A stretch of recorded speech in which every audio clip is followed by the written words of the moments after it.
10 ஆண்டுகளுக்கு முன் மனக்கசப்பால் வீட்டை விட்டு சென்ற மகன் அண்மையில் திருட்டு வழக்கில் சிக்கி புழல் சிறையில் அடைக்கப்பட்டுள்ளதை அறிந்த தந்தை ஒருவர் ஒடிசாவிலிருந்து சென்னைக்கு வந்துள்ளார். சென்னை சென்ட்ரல் ரயில் நிலையம் அருகே தண்டவாள கிளிப்புகளை திருடிய வழக்கில் சமீபத்தில் கைது செய்யப்பட்ட அர்ஜுன் காலியா கொடுத்த தகவலின் பேரில் சிறைத்துறையினர் சில நாட்களுக்கு முன் ஒடிசாவில் உள்ள அவரது தந்தை மதன் பாலையர் சிங்கிற்கு கடிதம் மூலம் தகவல் தெரிவித்தனர். 10 ஆண்டுகளாக மகனை காணாமல் தேடிய மதன் பாலையர் சிங் சிறைக்கே வந்து சந்தித்தார்.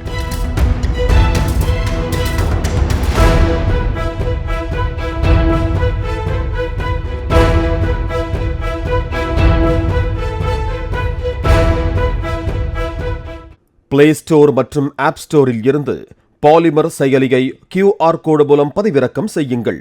செய்திகளை உடனுக்குடன் பெறுங்கள்.